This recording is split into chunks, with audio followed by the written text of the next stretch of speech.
Hábito 3. Primeiro, o mais importante. Princípios do gerenciamento pessoal. As coisas mais importantes nunca devem ficar à mercê das coisas menos importantes. Goethe. Você poderia parar por apenas um momento e redigir uma resposta curta para cada uma das duas questões seguintes? Suas respostas serão importantes para você quando começar a trabalhar no hábito 3.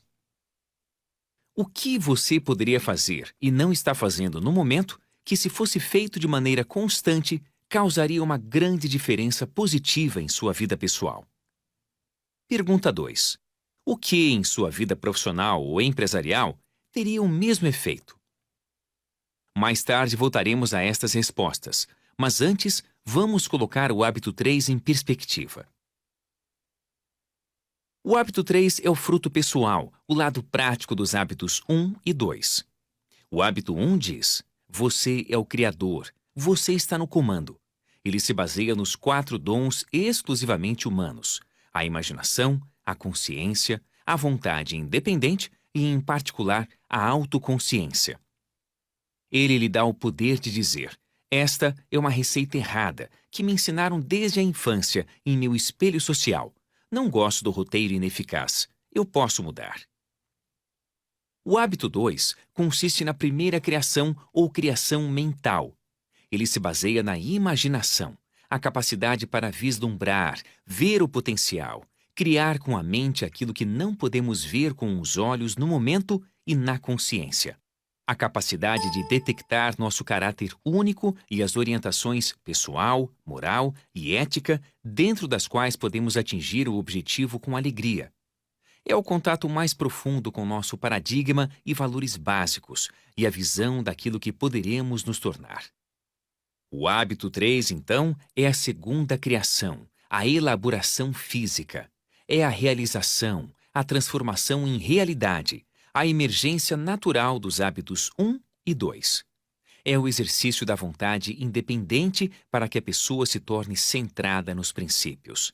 É uma atuação no dia a dia, a cada segundo. Os hábitos 1 e 2 são absolutamente essenciais e pré-requisitos para o hábito 3. Você não pode se centrar nos princípios sem primeiro ter noção e desenvolver sua natureza proativa. Você não pode se centrar nos princípios sem antes ter noção de seus paradigmas e compreender como modificá-los e harmonizá-los com seus princípios. Você não pode se centrar neles sem uma visão e um foco concentrado na contribuição única que pode dar. Mas com esta base, você pode se centrar nos princípios dia após dia, momento a momento, vivenciando o hábito 3, praticando o gerenciamento pessoal eficaz. O gerenciamento, lembre-se, é muito diferente da liderança. Liderança é fundamentalmente a poderosíssima atividade do lado direito do cérebro. É mais do que uma arte, baseia-se em uma filosofia. Você precisa fazer as perguntas mais radicais sobre a vida quando lida com questões de liderança pessoal. Mas tendo lidado já com estas questões, considerando-as resolvidas, aí você precisa se gerenciar com eficácia para criar uma vida coerente com suas respostas. A capacidade para administrar bem não faz muita diferença caso você não esteja no campo certo. Entretanto, se você estiver no campo certo, ela faz uma diferença enorme. Na verdade, a capacidade para um bom gerenciamento determina a qualidade e mesmo a existência da segunda criação. O gerenciamento é a divisão em partes, a análise, o sequenciamento, a aplicação específica, a tendência temporal do cérebro esquerdo, que leva ao autogoverno eficaz. Meu lema para a eficácia pessoal é: gerenciamento com o lado esquerdo, liderança com o direito. O poder da vontade independente. Além da autoconsciência, da imaginação e da consciência, é o quarto dom humano, a vontade independente, que realmente torna possível o gerenciamento pessoal eficaz. É a capacidade para tomar decisões e fazer escolhas agindo de acordo com elas. É a habilidade para agir e não permitir que determinem suas ações. de levar adiante seus planos, desenvolvidos proativamente por meio dos 3 outros dons. A vontade humana é algo espantoso. Repetidas vezes, ela triunfou contra prognósticos desfavoráveis. Pessoas como Helen Keller pertencem a este mundo e fornecem uma prova comovente do valor e do poder da vontade independente. Mas à medida que examinamos este dom no contexto do gerenciamento pessoal eficaz, percebemos que normalmente não é o esforço drástico, palpável, uma vez na vida e outra na morte, gigantesco, que traz o sucesso duradouro. O fortalecimento vem de aprender a usar esse grande dom nas decisões que tomamos todos os dias. A extensão com que desenvolvemos nossa vontade soberana na vida cotidiana se mede por nossa integridade pessoal. A integridade é, fundamentalmente, o valor que damos a nós mesmos. É a nossa capacidade de assumir compromissos sérios com nossa própria mente e manter-os assumidos com os outros. É fazer o que dizemos. Trata-se de respeitar a personalidade, uma parte fundamental da ética do caráter, a essência do crescimento proativo. O gerenciamento eficaz é fazer primeiro o mais importante. Enquanto é a liderança que resolve o que é mais importante, é o gerenciamento que coloca o mais importante em primeiro lugar, no dia a dia, a cada momento. Gerenciamento é disciplina, vontade de fazer direito. A palavra disciplina vem de discípulo. Discípulo de uma filosofia, de um conjunto de princípios, de um conjunto de valores, discípulo de um objetivo grandioso, de uma meta ambiciosa, ou de uma pessoa que representa essa meta. Em outras palavras, se você for um gerenciador eficaz de si próprio, a disciplina vem de dentro, é um produto de sua vontade independente. Você se torna um discípulo, um seguidor de seus próprios valores fundamentais e de sua fonte. E possui a vontade e a integridade para subordinar os seus sentimentos e humores a esses valores. Um de meus ensaios favoritos é The Common Denominator of Success, o denominador comum do sucesso, escrito por E. M. Gray. Ele passou a vida pesquisando o denominador compartilhado pelas pessoas bem-sucedidas. Ele descobriu que não é o trabalho duro, nem a boa sorte ou o relacionamento perspicaz com os outros, embora todos sejam importantes. O fator que parece superar todos os demais personifica a essência do hábito 3. Primeiro, o mais importante. As pessoas bem-sucedidas têm o hábito de fazer coisas que os que falharam não gostam de fazer, ele escreveu. Elas não gostam de fazê-las tampouco, mas sua contrariedade se subordina à força de seus propósitos. Esta subordinação requer um propósito, uma missão, um senso de direção e um valor claro, tipo o hábito 2, um sim interno vibrante, que torna possível dizer não a outras coisas. Ela também exige uma vontade independente, o poder para fazer algo quando você não quer fazer, a força resultante de seus valores e não do impulso ou desejo momentâneo. É o poder para agir com integridade para sua primeira criação proativa. 4 gerações de administração do tempo. No hábito 3, estaremos lidando com muitas das questões ligadas ao campo da administração da vida e do tempo. Na condição de estudioso desse tema fascinante há muitos anos, estou pessoalmente convencido de que a essência das melhores ideias na área da administração do tempo pode ser capturada em uma única frase: organize e execute conforme a prioridade. Esta frase representa a evolução de 3 gerações da teoria de administração do tempo. E a melhor maneira de realizar isso é assunto para uma ampla variedade de abordagens e métodos.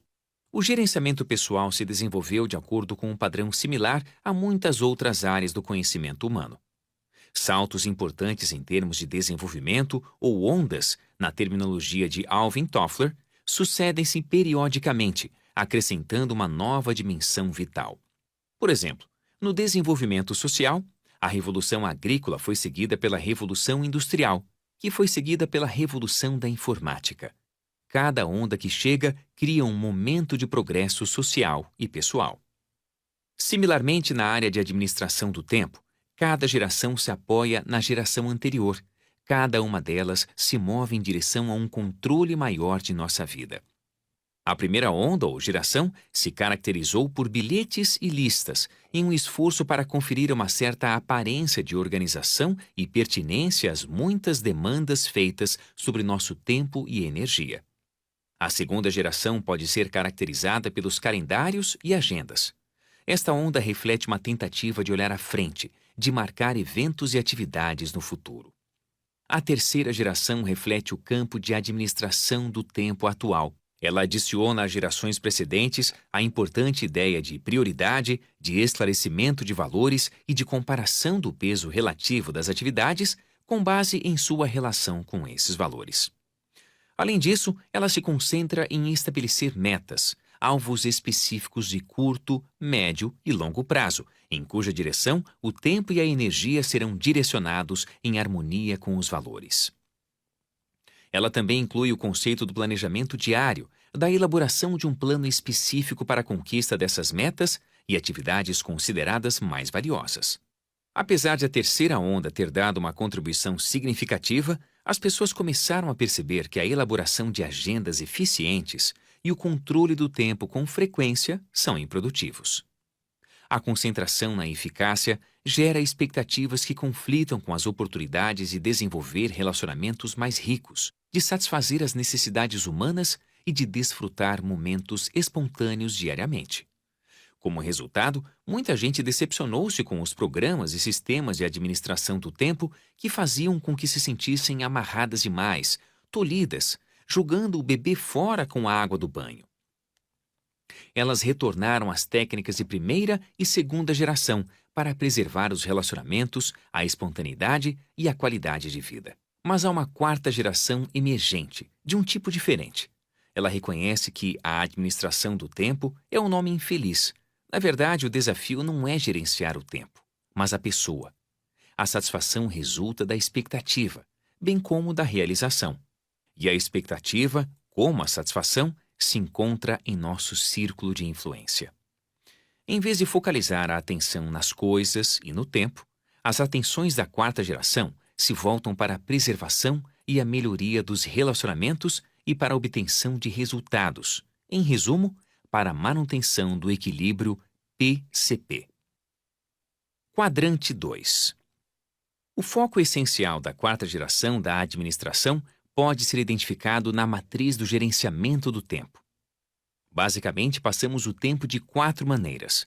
Como se pode perceber, os 2 fatores que definem uma atividade são urgente e importante.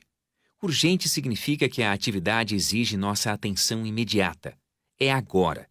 As coisas urgentes se impõem a nós. Um telefone que toca é urgente. A maioria das pessoas não consegue admitir a hipótese de simplesmente deixar o telefone tocando. Você pode levar horas preparando um material, vestir-se com esmero e fazer uma viagem até o escritório de uma pessoa para conversar sobre determinado assunto. Mas se o telefone tocar enquanto você estiver lá, normalmente isso terá prioridade em relação à sua visita pessoal. Se você fosse telefonar para alguém, dificilmente esta pessoa diria: "Falo com você em 15 minutos, espere na linha." Mas essa mesma pessoa muito provavelmente é capaz de deixá-lo esperando no escritório por 15 minutos ou mais enquanto ela fala com alguém pelo telefone. Assuntos urgentes normalmente são óbvios. Eles nos pressionam, insistem para que alguma providência seja tomada. Eles são populares com os outros. De costume, estão bem na nossa frente e com frequência são agradáveis, fáceis, divertidos de resolver. Mas com a mesma frequência não são nada importantes. A importância, por outro lado, tem a ver com resultados. Se algo é importante, contribui para nossa missão, nossos valores e metas prioritárias. Nós reagimos a questões urgentes. As questões importantes que não são tão urgentes exigem mais iniciativa, mais proatividade. Precisamos agir para aproveitar as oportunidades para fazer com que as coisas aconteçam. Se não praticamos o hábito 2, não temos uma ideia clara do que é importante, dos resultados que pretendemos para nossas vidas, e caímos com facilidade na mera reação ao que é urgente. Pense por um momento nos 4 quadrantes da matriz do gerenciamento do tempo. O quadrante 1 é tão urgente quanto importante. Ele lida com os resultados significativos, que exigem atenção imediata. Costumeiramente, chamamos as atividades do quadrante 1 de crises ou problemas. Todos nós temos algumas atividades do tipo quadrante 1 em nossas vidas. Mas o quadrante 1 sufoca muitas pessoas. Elas viram gerenciadores de crises, escravos dos problemas, capazes de produzir só na última hora. Enquanto o foco permanecer no quadrante 1, as coisas ficam mais e mais sérias até que o dominam. É como um mar bravio. Um problema imenso aparece, derruba-o e o joga de um lado para o outro. Você luta para subir novamente à superfície, apenas para encontrar outra onda que o derruba novamente e o arrasta no turbilhão. Algumas pessoas vivem literalmente esmagadas pelos problemas, dia após dia. Seu único alívio encontra-se nas atividades não importantes e não urgentes do quadrante 4. Assim, quando olhamos para sua matriz total, 90% de seu tempo encontra-se no quadrante 1 e a maior parte dos 10% restantes no quadrante 4, com uma atenção irrisória dedicada aos quadrantes 2 e 3. É assim que as pessoas que administram suas vidas conforme as crises vivem. Existem outras pessoas que gastam um tempo enorme em coisas do quadrante 3, urgentes, porém menos importantes, pensando que estão no quadrante 1. Elas passam a maior parte do tempo reagindo a coisas que são urgentes, presumindo que sejam importantes. Mas a verdade é que a urgência dessas questões, com frequência, se baseia nas prioridades e expectativas de outros. As pessoas que passam o tempo quase que exclusivamente nos quadrantes 3 e 4 levam vidas basicamente irresponsáveis. Pessoas eficazes ficam afastadas das coisas dos quadrantes 3 e 4 porque não são importantes, urgentes ou não. Elas também diminuem o tamanho do quadrante 1, dedicando mais tempo ao quadrante 2. O quadrante 2 está no centro do gerenciamento pessoal eficaz. Ele lida com as coisas que não são urgentes, mas que são importantes. Ele lida com coisas como melhorar relacionamentos, redigir uma missão pessoal, planejamento a longo prazo, exercícios, manutenção preventiva, preparação. Todas estas coisas que sabemos que precisamos fazer, mas às quais raramente nos dedicamos, pois sabemos que não são urgentes. Parafraseando Peter Drucker, as pessoas eficazes não vivem voltadas para os problemas. Elas vivem voltadas para as oportunidades. Elas alimentam oportunidades e deixam os problemas morrer de fome. Elas pensam preventivamente. Elas enfrentam crises e emergências genuínas no quadrante 1, que exigem sua atenção imediata, mas seu número é comparativamente menor. Elas mantêm P e CP em equilíbrio ao se concentrarem nas atividades importantes, mas não urgentes do quadrante 2, altamente produtivas. Tendo em mente a matriz do gerenciamento do tempo, pare um pouco e reflita sobre a maneira como respondeu às perguntas no início deste capítulo.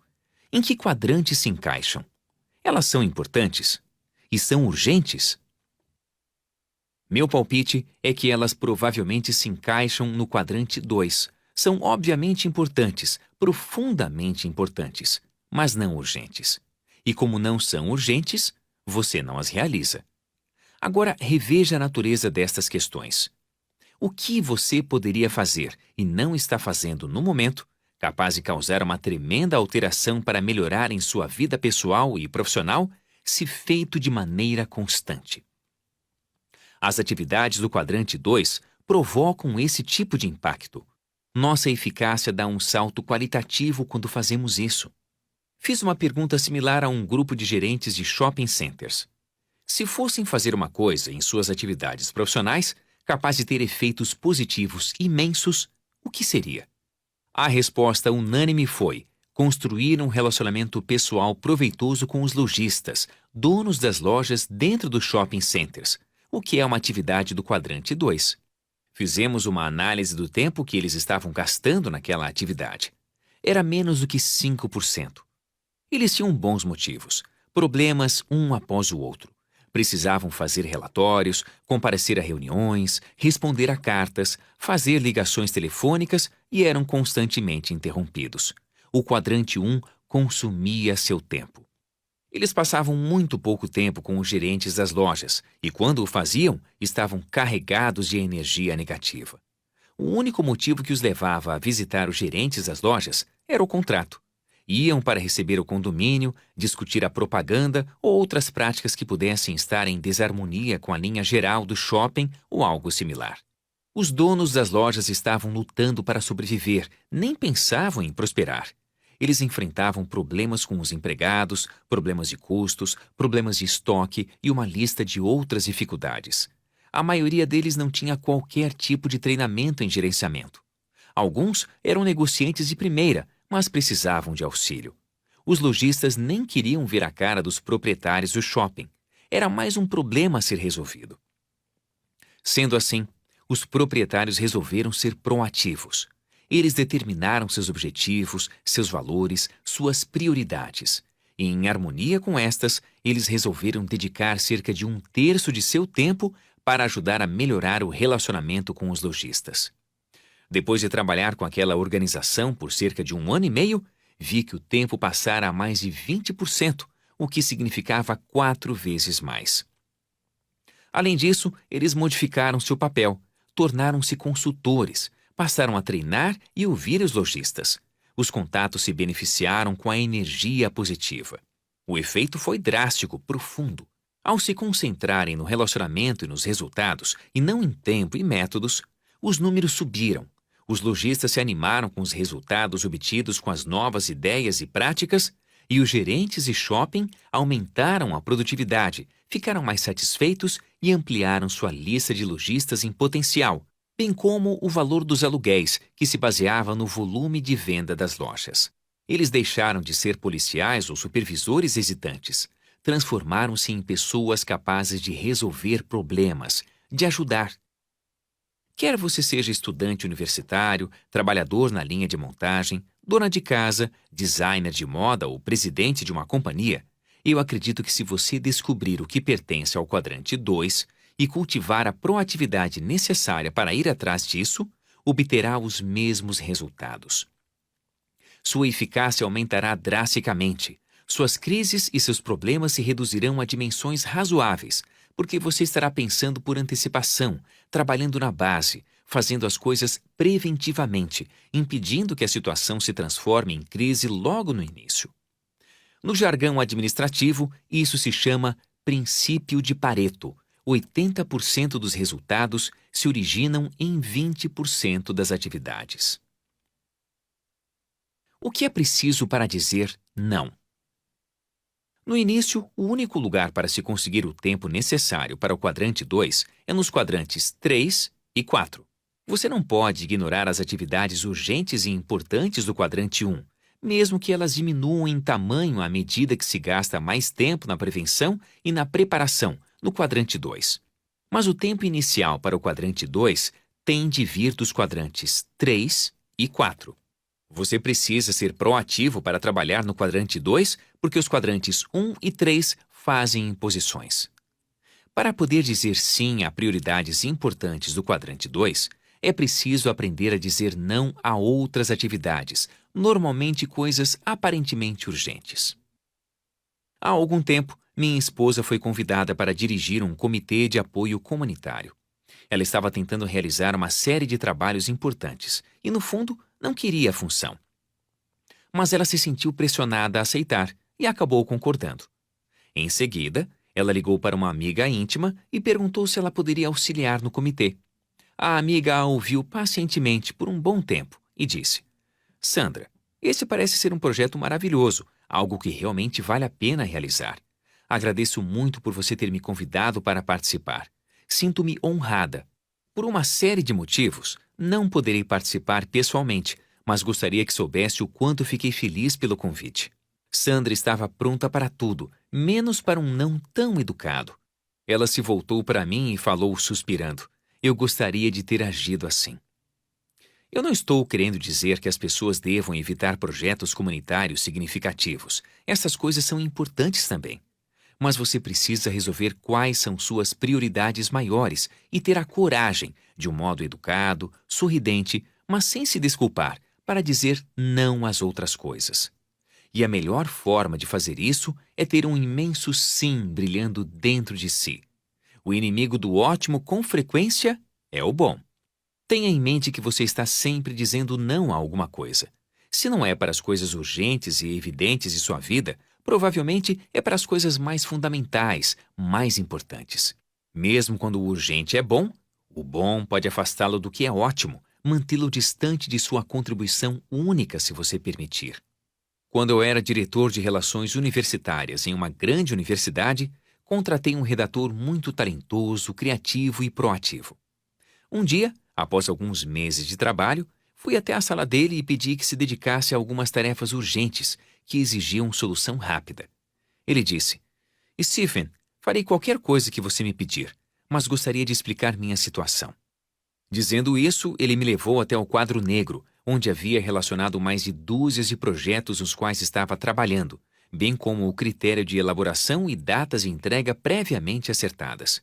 Ele era muito disciplinado, fora por isso que eu o contratara, e eu estava ali pedindo sua ajuda.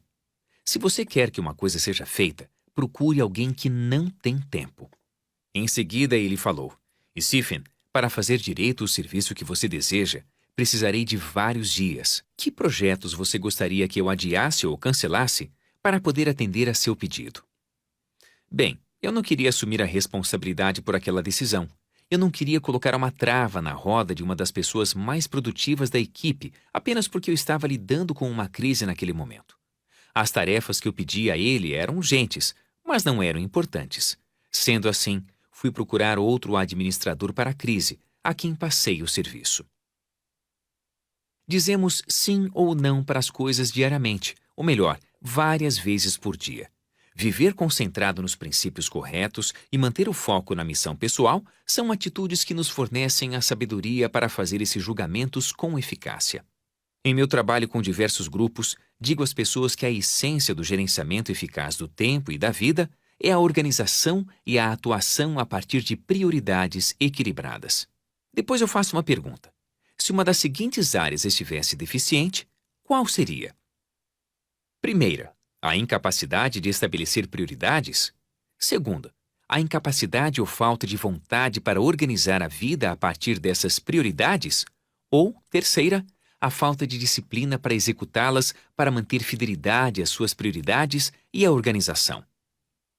A maioria das pessoas diz que a sua principal falha é a falta de disciplina. Pensando bem, creio que o problema não é esse. A dificuldade básica é que suas possibilidades não foram suficientemente absorvidas por suas mentes e seus corações. Elas não interiorizaram bem o hábito 2. Existem muitas pessoas que reconhecem o valor das atividades quadrante 2 em suas vidas, quer as identifiquem como tal ou não. E elas procuram dar prioridades a essas atividades e integrá-las às suas vidas por meio exclusivo da autodisciplina. Mas sem se centrarem nos princípios e sem uma missão pessoal, elas não possuem a base necessária para sustentar seus esforços. Elas trabalham no nível das folhas, das atitudes e dos comportamentos da disciplina, sem nem mesmo pensar em examinar as raízes, os paradigmas básicos a partir dos quais suas atitudes e seus comportamentos acontecem. O foco no quadrante 2 é um paradigma que deriva do centro em princípios.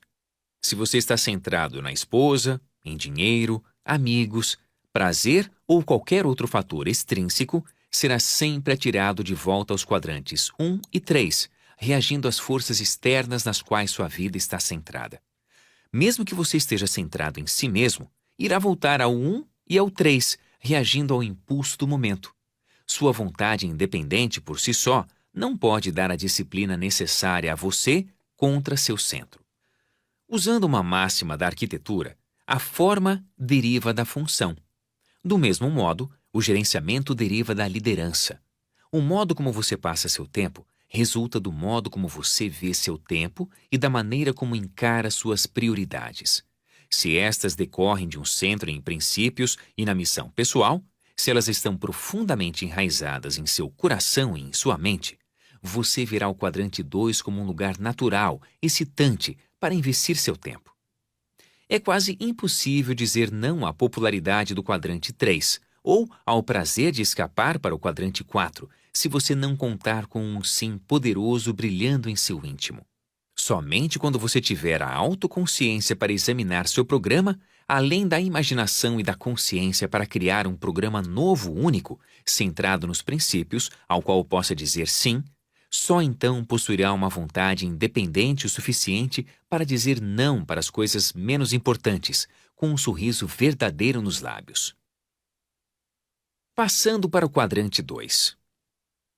Se as atividades do quadrante 2 são claramente o âmago do gerenciamento pessoal eficaz, as coisas importantes que devemos colocar em primeiro lugar, então, como podemos fazer para organizar e colocar essas coisas em prática?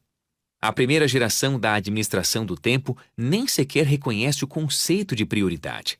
Ela nos dá conselhos e listas de coisas para fazer que podemos seguir para obter uma sensação temporária de realização, sempre que vamos verificar algo, mas nenhuma prioridade é apontada nos itens da lista. Além disso, não há correlação entre o que está na lista e nossos valores e propósitos fundamentais da vida.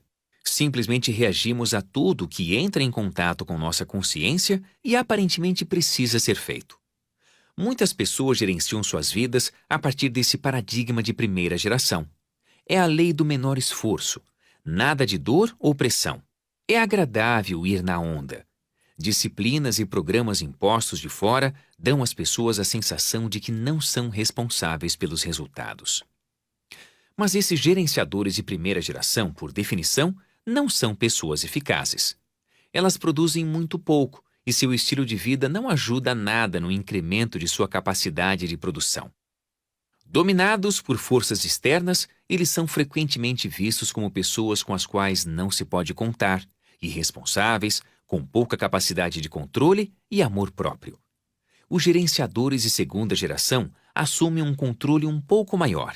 Eles fazem planos e projetos antecipadamente e normalmente são considerados mais responsáveis, porque eles dão conta do recado quando necessário. Mas, novamente, as atividades que eles planejam não são prioritárias, nem estão relacionadas com valores mais profundos e metas. Eles conseguem poucas conquistas significativas e tendem a se conduzir só pelo planejamento. Os gerenciadores de terceira geração dão um passo significativo à frente. Eles têm clareza quanto a seus valores e metas estabelecidos. Eles planejam cada dia e dão prioridades a certas atividades. Como já foi dito, a moderna administração do tempo concentra-se aí. Mas esta terceira geração tem suas limitações críticas. Primeiro, possui uma visão limitada. O planejamento diário com frequência passa longe de coisas importantes que só podem ser vistas a partir de uma perspectiva mais ampla. A própria expressão planejamento diário está focalizada no urgente, no agora. Apesar da priorização da terceira geração ordenar as atividades, ela não questiona a sua essencial importância de qual atividade é prioritária. Não coloca a atividade no contexto de princípios, missão pessoal, papéis e metas. O planejamento diário de terceira geração, voltado para os valores, tem uma abordagem que prioriza os problemas e as crises de momento dos quadrantes 1 e 3. Ademais, a terceira geração não toma providências para administrar os papéis de um modo equilibrado.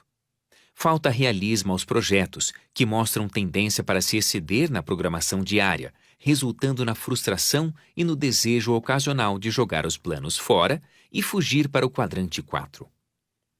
O foco na eficiência e na administração do tempo tende a dificultar os relacionamentos em vez de estimulá-los. Apesar de cada uma dessas três gerações ter reconhecido o valor de alguma forma de instrumento para a administração, nenhuma delas produziu um instrumento que possibilitasse às pessoas viver centradas nos princípios, no quadrante 2. As listas de coisas a fazer e os lembretes da primeira geração nos fornecem apenas um local para registrar essas coisas, para que penetrem em nossa consciência e nos impeçam de esquecê-las. As agendas e calendários da segunda geração fornecem apenas um local para registrar os compromissos futuros, de modo que possamos estar onde nos comprometemos na hora certa. Mesmo a terceira geração, com sua vasta gama de planejamentos e materiais, se concentra primordialmente em ajudar as pessoas a priorizar e planejar suas atividades dos quadrantes 1 e 3. Apesar de muitos consultores e professores reconhecerem o valor das atividades do quadrante 2, os instrumentos da terceira geração não facilitam a organização e o planejamento dessas atividades.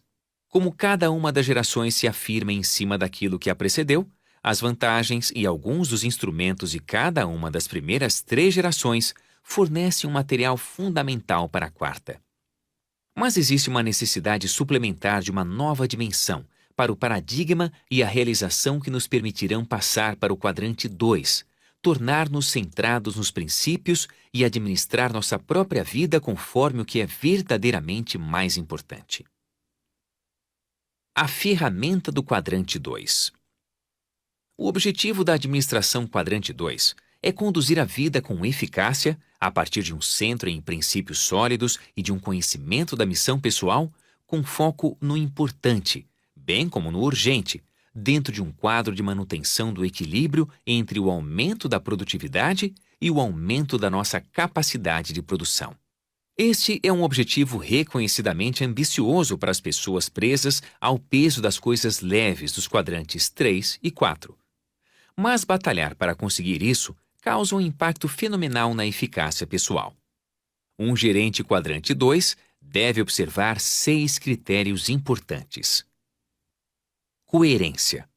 A coerência indica que existe harmonia, unidade e integridade entre a visão e a missão, entre papéis e metas, entre prioridades e planos, entre desejos e disciplina.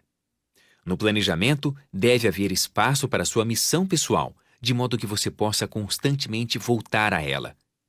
Também há necessidade de deixar espaço para seus papéis e para as metas de curto e longo prazos. Equilíbrio. Seu instrumento deve ajudá-la a manter o equilíbrio em sua vida, identificar os diversos papéis e mantê-los bem à sua frente, de modo que você não negligencie áreas importantes como saúde, família, aprimoramento profissional e desenvolvimento pessoal. Muita gente parece pensar que o sucesso em uma área pode compensar o fracasso em outras áreas da vida. Mas pode mesmo. Talvez por um período limitado em algumas áreas, mas o sucesso profissional pode compensar um casamento arruinado, a saúde abalada ou a fraqueza de caráter. A verdadeira eficácia exige equilíbrio e você precisa dos instrumentos para criar e manter esse equilíbrio. Foco do quadrante 2. Você precisa de um instrumento que o encoraje, que o motive, que realmente o ajude a dedicar o tempo necessário ao quadrante 2, de forma que lide com a prevenção em vez de dar prioridade às crises. Em minha opinião, a melhor maneira de fazer isso é organizar sua vida em uma base semanal. Você pode continuar a fazer adaptações e ter prioridades diárias, mas a energia fundamental vai para a organização da semana. A organização com base na semana possibilita um equilíbrio maior e um contexto mais amplo do que o planejamento diário. Parece haver um consenso cultural implícito de que a semana é uma unidade de tempo única, completa. O mundo dos negócios, da educação e muitas outras facetas da sociedade operam dentro do quadro dado pela semana, determinando certos dias para o trabalho e outros para o relaxamento e inspiração. A ética judaico-cristã básica guarda o sabá, um dia a cada 7 para propósitos enaltecedores. A maioria das pessoas pensa em termos de semanas, mas a maior parte dos instrumentos de planejamento de terceira geração se concentra no planejamento diário. Apesar deles ajudarem a priorizar as atividades, basicamente apenas auxiliam a organizar as crises e as tarefas urgentes. O segredo não é priorizar a agenda, mas sim agendar as prioridades. E isso pode ser feito melhor no contexto da semana. Uma dimensão humana. Você também precisa de um instrumento que lide com as pessoas, não apenas de planos. Apesar de se poder pensar em termos de eficiência ao lidar com o tempo, uma pessoa centrada em princípios pensa em termos de eficiência ao lidar com gente. Há momentos nos quais a vida centrada em princípios, no quadrante 2, exige que se subordinem os planos às pessoas. Seu instrumento precisa refletir esse valor, facilitando sua aplicação, em vez de gerar sentimentos de culpa quando o plano não está sendo cumprido. Flexibilidade. O instrumento de planejamento deve ser seu escravo, nunca seu senhor. Uma vez que ele deve trabalhar em seu benefício, precisa ser talhado conforme seu estilo, suas necessidades e seu modo específico de agir. Portátil. Seu instrumento também deve ser portátil, de forma que você possa carregá-lo a maior parte do tempo. Você pode querer revisar a sua missão pessoal quando estiver no ônibus, ou desejar analisar o potencial de uma nova oportunidade em comparação com algo anteriormente planejado. Se seu instrumento for portátil, você o terá a seu lado e as informações importantes estarão ao seu alcance. Uma vez que o quadrante 2 é a base do gerenciamento pessoal eficaz, você precisa de um instrumento que o leve ao quadrante 2. Meu trabalho com o conceito de quarta geração levou à criação de um instrumento especificamente elaborado com os critérios relacionados acima. Mas a maioria dos instrumentos de terceira geração pode ser facilmente adaptada. Desde que os princípios sejam válidos, as práticas e aplicações específicas podem variar de um indivíduo para o outro. Tornando-se um gerente pessoal do quadrante 2. Apesar de minha intenção aqui ser ensinar princípios de eficiência, não sua prática, acredito que você possa compreender melhor os princípios e a força da quarta geração se fizer a experiência concreta de organizar uma semana centrado nos princípios, com base no quadrante 2. A organização quadrante 2 envolve 4 atividades-chave. Identificando papéis. A primeira tarefa é anotar seus papéis principais. Se você ainda não pensou seriamente nos papéis que desempenha na vida, pode anotar aquilo que vier à cabeça. Você tem um papel como indivíduo. Você pode querer relacionar um ou mais papéis como membro da família, marido ou esposa, pai ou mãe, filho ou filha, ou membro da família ampliada de avós, tios e primos. Precisará anotar seus papéis no trabalho, indicando as diferentes áreas nas quais deseja investir tempo e energia de maneira sistemática. Você pode desempenhar papéis na sua igreja ou nas atividades da comunidade. Você não precisa se preocupar em definir os papéis que desempenhará pelo resto da vida. Considere apenas a semana e marque as áreas em que você se vê gastando mais tempo nos próximos 7 dias. Estabelecendo metas. O passo seguinte é pensar em 2 ou 3 resultados que você pretende conseguir em cada um dos papéis nos próximos 7 dias. Eles devem ser registrados como metas. Pelo menos algumas dessas metas devem refletir atividades do quadrante 2. Essas metas de curto prazo, de preferência, precisam estar vinculadas às de longo prazo que você identificou ao elaborar sua missão pessoal. Mas mesmo que você não tenha escrito sua missão, pode sentir, intuir o que é importante no momento em que medita sobre cada um dos papéis e sobre as 2 ou 3 metas para cada papel. Planejando. Agora você pode olhar para a semana que tem pela frente com as metas em mente e o tempo reservado para atingi-las. Por exemplo, se sua meta é elaborar a primeira versão da sua missão pessoal, você pode querer reservar um período de 2 horas para trabalhar nisso. Domingo ou qualquer outro dia da semana que seja especial para você, de acordo com sua fé ou suas condições, é frequentemente o momento ideal para planejar as atividades pessoalmente mais gratificantes, o que inclui a organização da semana. É um bom momento para relaxar, buscar inspiração, olhar para a sua vida no contexto dos princípios e valores. Se você estabelecer a meta de melhorar sua forma física por meio de exercícios, talvez seja bom reservar 1 hora durante 3 ou 4 dias da semana, ou quem sabe todos os dias, para atingir esse objetivo. Existem algumas metas que você só conseguirá realizar durante as horas de trabalho, outras que dependerão da presença dos filhos em casa no sábado. Você consegue começar a ver algumas das vantagens de organizar a semana em vez do dia? Tendo identificado seus papéis e estabelecido as metas, você pode registrar cada uma a um dia específico da semana, seja na condição de item prioritário ou, melhor ainda, como tarefa específica. Você pode também checar sua agenda mensal ou anual para verificar os compromissos que assumiu anteriormente e avaliar sua importância no contexto das suas metas, transferindo aqueles que resolveu manter para sua agenda semanal, fazendo planos para adiar ou cancelar outros. Conforme você estuda o plano de trabalho para a semana a seguir, Observe como cada um dos 19 itens mais importantes, em geral quadrante 2, foi programado ou traduzido em plano de ação específico.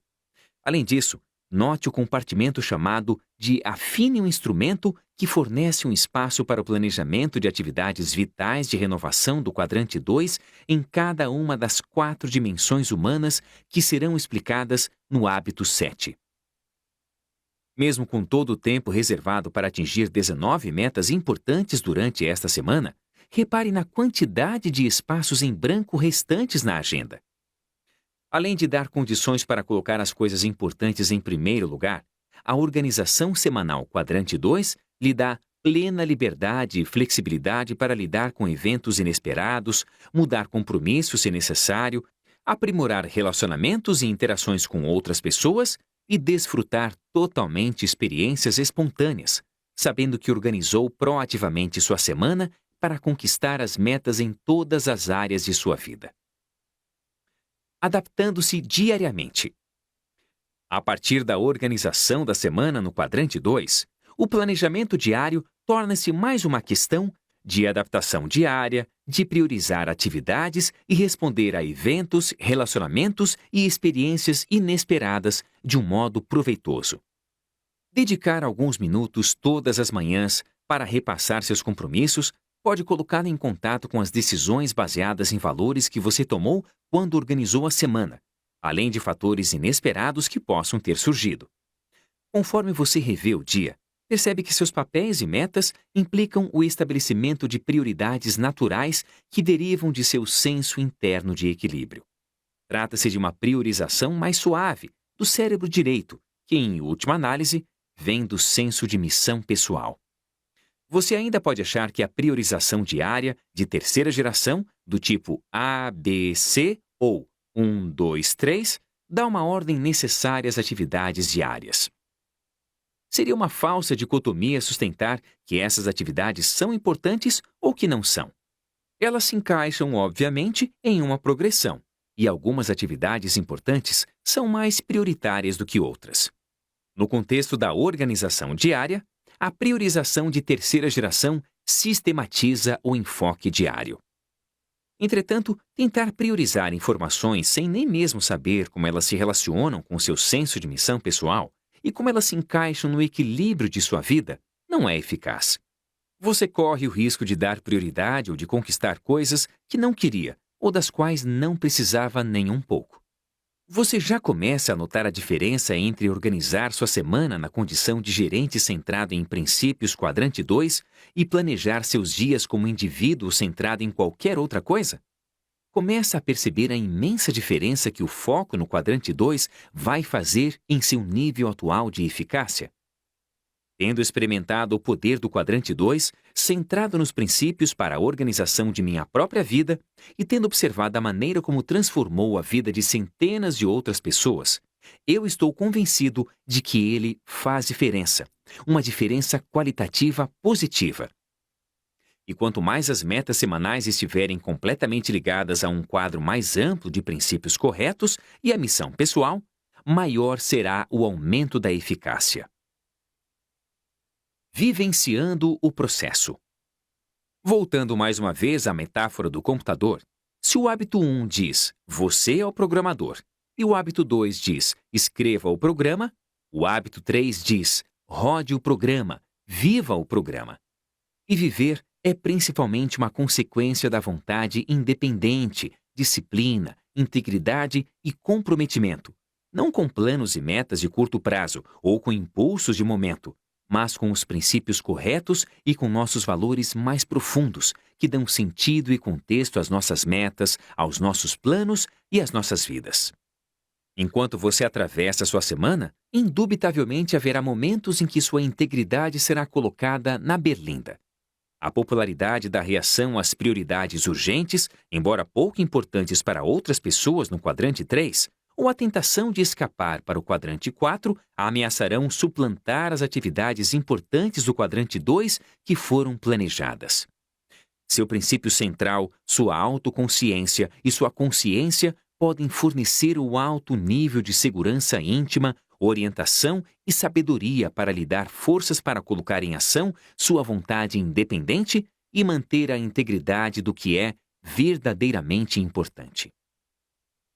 Contudo, como você não é onisciente, não pode saber sempre com antecipação o que é verdadeiramente importante. Por mais que organize com cuidado sua semana, haverá momentos em que, na condição de pessoa centrada nos princípios, você precisará subordinar sua agenda a valores mais altos. Como você está centrado em princípios, fará isso com uma sensação incrível de tranquilidade. Em determinada época, um de meus filhos estava muito voltado para o planejamento e a eficiência. Um dia, ele tinha uma agenda muito apertada, o que incluía deslocamentos cronometrados para os locais das diversas atividades, incluindo apanhar alguns livros, lavar o carro e dispensar Carol, sua namorada, entre outras coisas. Tudo estava acontecendo conforme o planejado até chegar a hora de falar com Carol. Eles estavam saindo juntos havia bastante tempo e finalmente chegaram à conclusão de que um relacionamento mais profundo não daria certo.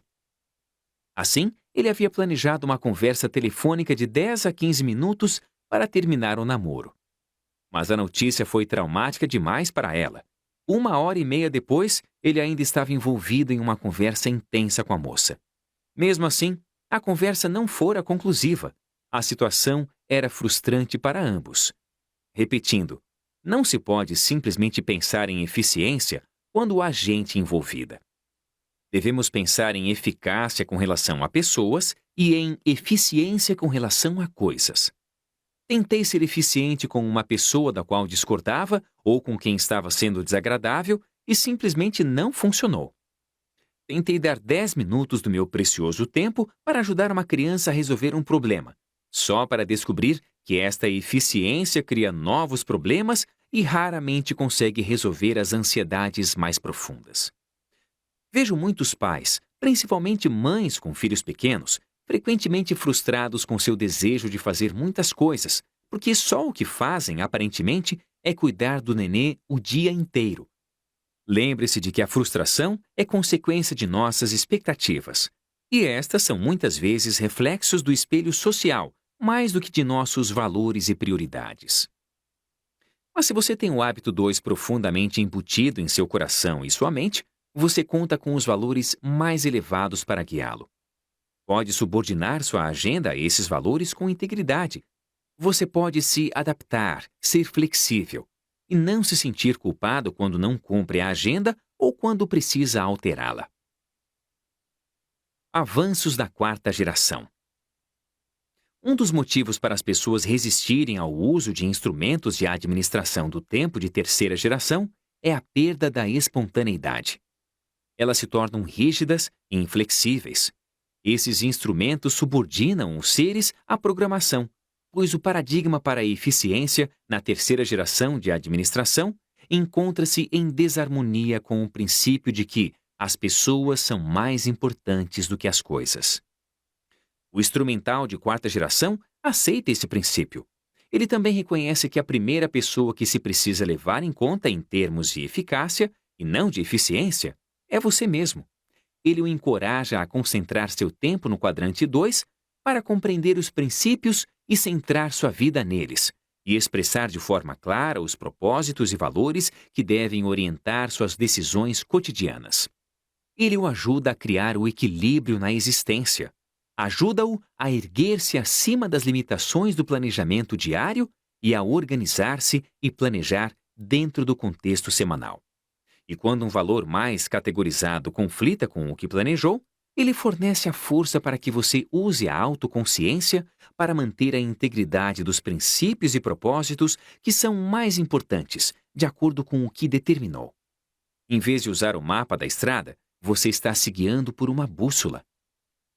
A quarta geração do autogerenciamento é mais avançada do que a terceira em 5 aspectos importantes. Primeiro, é centrada em princípios. Não apenas reconhece a importância do quadrante 2, como cria o paradigma central que lhe permite ver o tempo dentro do contexto do que é realmente importante e eficaz. Segundo, é orientada pela consciência. Dá a oportunidade de organizar sua vida com o máximo de habilidade em harmonia com os valores mais profundos, mas também lhe proporciona a liberdade para subordinar pacificamente seu planejamento aos valores mais elevados. Terceiro, define o caráter único de sua missão, inclusive valores e metas de longo prazo. Isso dá sentido e propósito ao modo como você passa cada dia.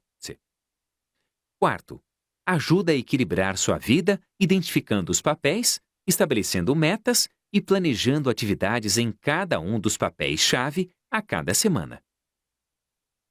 Quinto, coloca-o em um contexto mais amplo por meio do planejamento semanal, com adaptação diária conforme a necessidade, levando-o mais longe do que a perspectiva limitada de um único dia, colocando-o em contato com os valores mais profundos por meio da revisão de seus papéis importantes. O fio central que liga estes 5 aspectos do progresso é o foco principal nos relacionamentos e resultados, e o foco secundário no tempo. Delegação, aumentando P e CP. Conquistamos tudo aquilo que pretendemos por meio da delegação de poderes, seja ao tempo, seja a outras pessoas. Se delegamos poderes ao tempo, pensamos em eficiência. Se os delegamos a outras pessoas, pensamos em eficácia. Muita gente se recusa a delegar poderes aos outros porque acredita que leva muito tempo, dá muito trabalho e também que é possível fazer o serviço melhor sozinha. Contudo, delegar poderes é possivelmente a atividade de alto nível mais poderosa que há. Transferir as responsabilidades para outras pessoas treinadas e capacitadas permite que você transfira suas energias para outras atividades de alto nível. A delegação de poderes significa crescimento, tanto para os indivíduos como para as organizações. O falecido J.C. Penney disse uma vez que a decisão mais sábia que já tomou foi deixar correr o barco ao perceber que ele não tinha mais condições de fazer tudo sozinho. Esta decisão, tomada há muito tempo, permitiu o desenvolvimento e o crescimento de centenas de lojas e de milhares de pessoas. Como a delegação de poderes envolve outras pessoas, é uma vitória pública e poderia muito bem ser incluída no hábito 4. Mas como estamos focalizando aqui os princípios de gerenciamento pessoal, e a capacidade para delegar poderes aos outros é a maior diferença entre o papel de gerente e de produtor independente, estou tratando da delegação de poderes a partir do ponto de vista de sua capacidade individual de gerenciamento. Um produtor faz o que for necessário para atingir os resultados desejados, para conseguir os ovos de ouro. Um pai que lava os pratos, um arquiteto que faz um projeto, ou uma secretária que datilografa uma carta são produtores. Mas quando uma pessoa se organiza e trabalha com e por meio de outras pessoas e sistemas para produzir os ovos de ouro, essa pessoa torna-se um gerente no sentido interdependente. Um pai que delega o serviço de lavar pratos para o filho é um gerenciador. Um arquiteto que lidera um grupo de arquitetos é um gerente.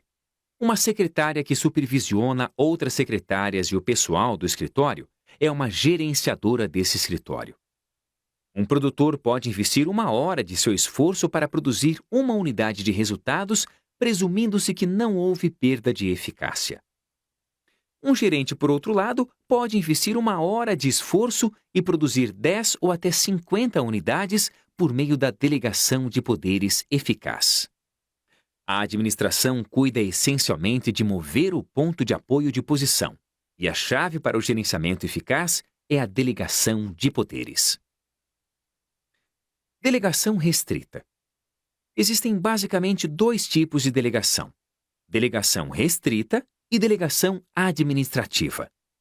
A delegação restrita ordena: faça isso, faça aquilo, vá até ali, volte e diga o que foi feito. Muitas das pessoas que são apenas produtoras possuem um paradigma de delegação restrita de poderes. Lembra-se dos contadores de árvores na floresta? Eles são os produtores. Eles arregaçam as mangas e vão à luta. Se conseguem uma posição de supervisão ou gerência, continuam a pensar como produtores. Eles não sabem como passar uma tarefa delegando poderes reais de modo a comprometer a outra pessoa com a conquista de resultados.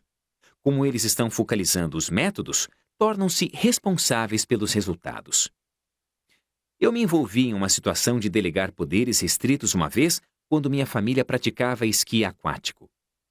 Meu filho, um excelente esquiador, estava na água esquiando, enquanto eu pilotava o barco.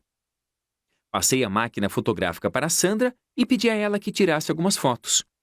No início, disse a ela que selecionasse bem as poses, porque não restava muito filme. Depois percebi que ela não conhecia aquela máquina direito, de forma que fui mais específico. Disse a ela para esperar que o sol estivesse na frente do barco e nosso filho no meio de uma manobra ou dando uma volta e tocando o cotovelo. Quanto mais eu pensava na pequena quantidade de fotos restantes e na inexperiência dela com a câmera, mais preocupado eu ficava. Finalmente eu falei: Sandra, aperte o botão quando eu mandar, está bem? E passei os minutos seguintes gritando: agora tire a foto! Agora não! Tire! Não tire! Eu temia que ela fizesse tudo errado se eu não orientasse cada movimento seu a cada segundo.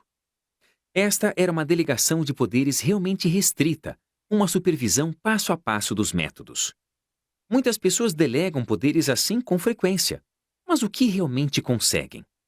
E quantas pessoas você consegue supervisionar ou gerenciar quando está envolvido com cada movimento que fazem? Existe um modo muito melhor, mais eficaz, de delegar poderes a outras pessoas. E ele se baseia no paradigma do reconhecimento de autoconsciência, imaginação, consciência e vontade independente das outras pessoas. Delegação administrativa. A delegação administrativa está focalizada nos resultados, não nos métodos. Ela dá às pessoas uma oportunidade de escolher o método e as torna responsáveis pelos resultados. Leva mais tempo no começo, mas trata-se de um tempo bem gasto. Você consegue mover o ponto de apoio aumentando a eficácia do sistema por meio da delegação administrativa dos poderes. A delegação administrativa de poderes pressupõe compreensão e comprometimento mútuo com referência a 5 áreas. Resultados desejados. Cria uma noção comum, clara, do que precisa ser obtido, focalizando o que, não o como. Resultados, não métodos. Dedique seu tempo a isso. Seja paciente. Visualize o resultado desejado. Faça com que a pessoa o veja também. Descreva em detalhes. Faça uma antecipação das consequências dos resultados e do prazo em que serão conseguidos. Orientação. Estabeleça os parâmetros dentro dos quais a pessoa deve agir. Esses devem ser no menor número possível para evitar a delegação de métodos, mas deve incluir as restrições mais notáveis. Você não quer que uma pessoa pense que tem certa autonomia desde que atinja os objetivos, embora viole práticas e valores estabelecidos. Isso acaba com a iniciativa e leva as pessoas de volta para o lema da delegação restrita. Diga o que é para fazer que eu faço. Se você conhece os caminhos que não dão em nada nessa tarefa, mostre-os. Seja aberto e honesto. Diga para a pessoa onde ficam os becos sem saída e as armadilhas. Ninguém é obrigado a reinventar a roda diariamente. Deixe que aprendam com seus erros e com os erros dos outros. Aponte os caminhos potencialmente perigosos e o que não devem fazer, mas não diga a eles o que fazer. Mantenha a responsabilidade pelos resultados com eles, para que façam o que for necessário dentro da orientação dada. Recursos. Identifique os recursos humanos, financeiros, técnicos ou organizacionais que a pessoa pode utilizar para atingir os resultados desejados. Acompanhamento. Estabeleça os padrões de desempenho que serão usados para avaliar os resultados e o momento específico em que os relatórios e as avaliações devem ser feitos. Consequências. Especifique o que vai acontecer de bom ou ruim como resultado da avaliação. Isso pode incluir itens como recompensas financeiras, psicológicas, diferentes tarefas profissionais ou funções no futuro e as consequências naturais ligadas à missão geral de uma organização. Há alguns anos tive uma experiência interessante de delegação de poderes com um de meus filhos. Aconteceu durante uma reunião na sala onde mantínhamos nossa missão, em um quadro na parede para assegurar que nossos planos estivessem em harmonia com nossos valores mais elevados. Todos estavam presentes. Montei um quadro negro grande e anotamos as nossas metas, as coisas mais importantes que desejávamos fazer e as tarefas que derivavam delas. Depois pedi voluntários para fazer o serviço. Quem quer pagar a hipoteca? Perguntei. Percebi que eu era o único com a mão levantada. Quem quer pagar o seguro? Fazer supermercado? Pagar o carro? Pelo jeito eu tinha um monopólio de todas as oportunidades. Quem quer dar comida ao bebê? Essa tarefa despertou mais interesse, mas minha esposa era a única com qualificações adequadas para o serviço. Conforme percorríamos a lista, ficava evidente que o papai e a mamãe tinham mais de 60 horas de trabalho na semana. Com esse paradigma na cabeça, as outras tarefas assumiram a perspectiva mais adequada. Meu filho de 7 anos, Stephen, ofereceu-se para tomar conta do gramado. Antes de dar a tarefa a ele, iniciei um processo de treinamento resumido. Eu queria que ele tivesse uma ideia clara do que era um gramado bem cuidado, de modo que eu o levei até o gramado do vizinho. Olha bem, filho, falei. Está vendo como o gramado do vizinho está verde e limpo? É isso que nós queremos, um gramado verde e limpo. Agora venha dar uma olhada em nosso jardim. Vê a mistura de cores? Está errado. Não está verde. Verde e limpo é o que queremos. Como você vai deixar a grama verde é problema seu. Tem liberdade para fazer o que quiser, menos pintar o gramado. Mas eu posso dizer como faria se estivesse em seu lugar. Como faria, papai? Eu usaria o borrifador, mas você pode usar um balde ou esguicho. Não faz diferença para mim. A única coisa que importa é a grama ficar verde, certo? Certo. Bem, agora vamos falar da limpeza, filho. Limpo quer dizer sem sujeira espalhada, sem papéis, barbantes, ossos, gravetos, qualquer coisa que suje o gramado. Sabe o que vamos fazer? Vamos limpar metade do gramado agora para ver a diferença. Pegamos 2 sacos de papel e limpamos uma parte do gramado. Agora olha esse lado. Olha o outro. Vê a diferença? Esse lado está limpo. Espera aí, ele falou. Tem uns papéis atrás daquela moita. Isso mesmo. Eu não notei aquele jornal lá atrás. Você tem uma boa visão, filho. Agora, antes de você decidir se vai ou não assumir essa tarefa, deixe que eu explique mais algumas coisas. Porque se você aceitar essa tarefa, eu não vou mais fazê-la. Passa a ser um serviço seu. É o que se chama de delegar poderes. Quer dizer passar uma tarefa com confiança. Eu confio que você vai fazer o serviço. Agora diga, quem vai ser o chefe? Você, papai. Eu não. Você vai ser o chefe. Você cuida de tudo. Você gosta que a mamãe e o papai fiquem pegando no seu pé o dia inteiro? Não. Nós também não gostamos de fazer isso. De vez em quando dá uma sensação ruim, não é? Por isso, você mesmo cuida do gramado. Agora, adivinhe quem é o ajudante. Quem? Eu sou o ajudante, falei. Você me diz o que fazer. Eu? Isso mesmo. Mas o tempo de que disponho para ajudar é limitado. De vez em quando preciso ficar fora. Mas quando eu estiver aqui, você pode me dizer o que fazer para ajudar. Farei qualquer coisa que você pedir. Está bem. Agora adivinhe quem vai julgá-lo. Quem? Você mesmo se julga. Eu? Correto. 2 vezes por semana nós dois vamos dar uma volta pelo gramado e você pode me mostrar como está se saindo. Como você vai fazer para julgar? Ver se está verde e limpo. Certo. Eu treinei com estas 2 palavras por 2 semanas antes de considerar que estava pronto para assumir a tarefa. Finalmente, chegou o grande dia. Então, está combinado, filho? Está combinado. Qual é o serviço? Deixar a grama verde e limpa.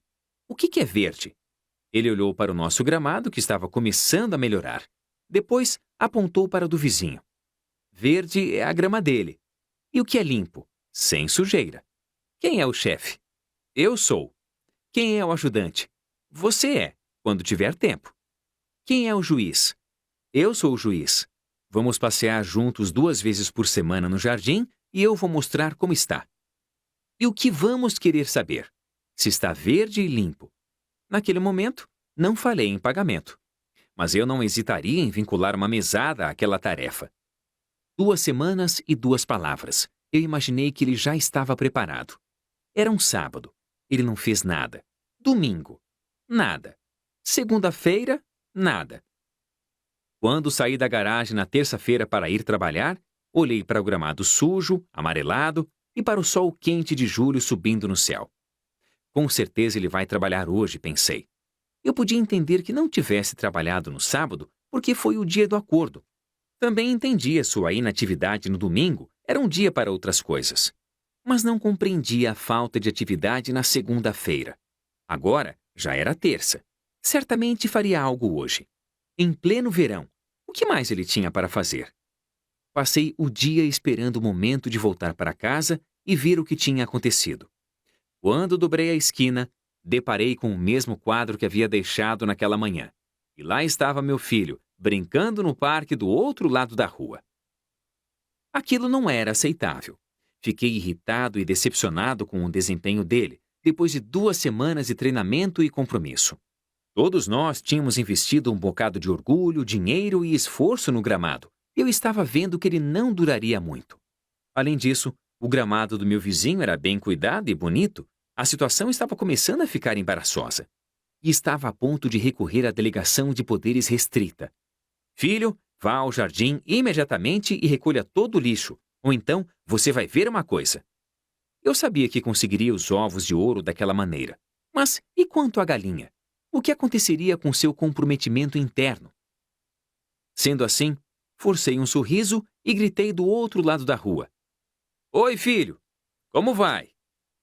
Tudo bem, foi a resposta. E o gramado?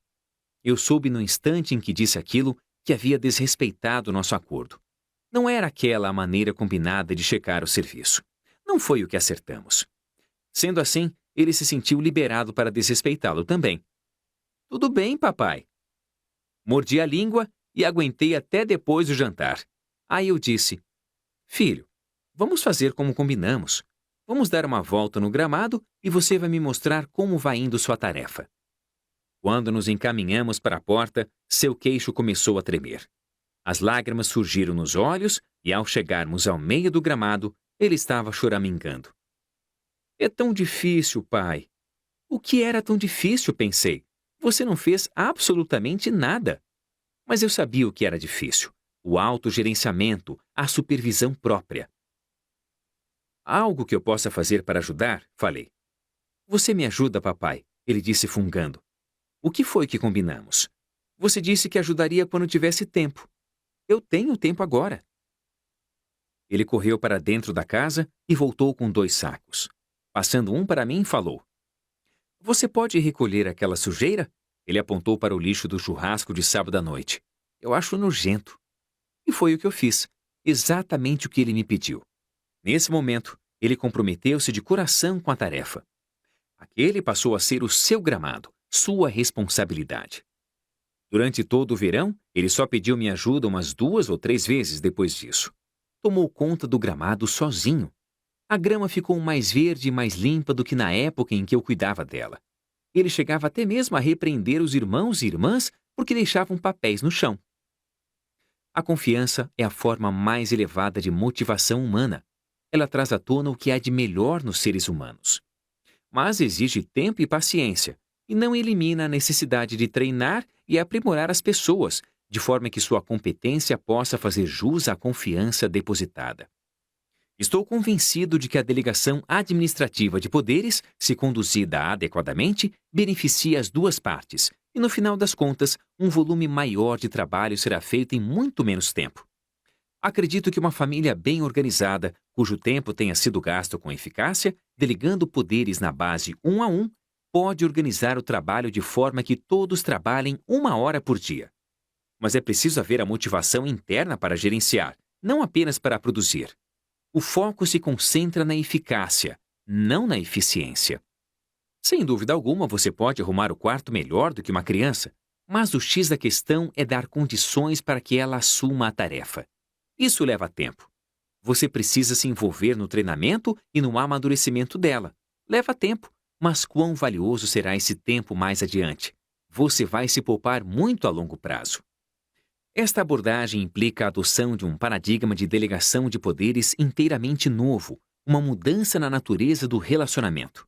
O gerente torna-se seu próprio chefe, guiado por uma consciência que contém um compromisso de atingir os resultados desejados.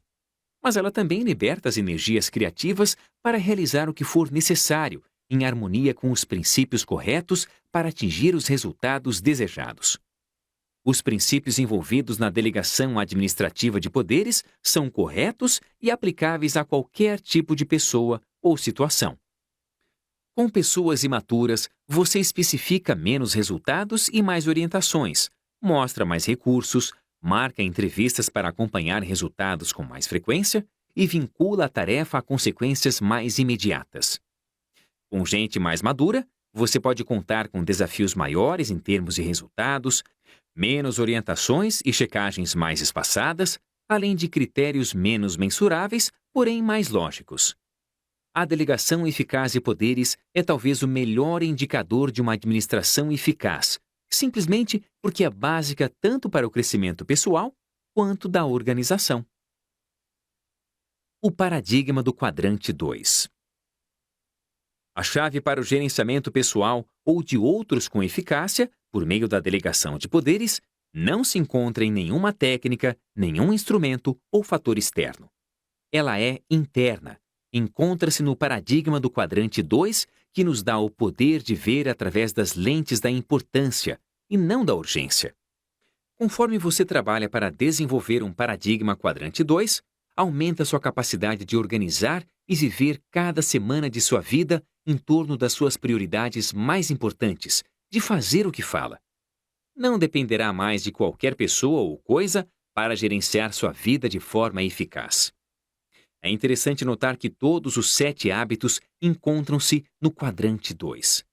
Cada um deles lida com coisas fundamentalmente importantes, que, se feitas com regularidade, criarão uma tremenda diferença positiva em sua vida. Sugestões de aplicação. Primeira, identifique uma atividade quadrante 2 que tenha sido negligenciada até agora em sua vida. Uma atividade que, bem feita, tenha um impacto significativo em sua vida, seja pessoal ou profissional. Anote o que é e comprometa-se a colocá-la em prática. Segunda, prepare uma matriz de administração do tempo e tente estimar a porcentagem de seu tempo gasta em cada quadrante. Depois, acompanhe o tempo gasto registrando as atividades a cada 15 minutos. Qual é a precisão de sua estimativa? Está satisfeito com o modo como passa seu tempo? O que precisaria mudar? Terceira, faça uma lista das responsabilidades que pode delegar e das pessoas que podem assumi-las ou serem treinadas para isso. Identifique as medidas necessárias para iniciar o processo de delegação de responsabilidades ou de treinamento. Quarta, organize a próxima semana. Comece anotando seus papéis e suas metas para a próxima semana. Depois, transfira essas metas para um plano de ação específico. No final da semana, avalie o quanto o plano reflete seus valores e propósitos mais profundos da vida cotidiana e o grau de integridade que foi capaz de manter em relação a esses valores e propósitos. Quinta, comprometa-se a começar a organizar sua vida em bases semanais e reserve periodicamente algum tempo para fazer isso. Sexta, converta seu instrumento atual de planejamento em um instrumento de 4ª geração ou procure tal instrumento. Sétima, passe para um dia quadrante 2 no trabalho para obter uma compreensão mais profunda do impacto do paradigma do quadrante 2.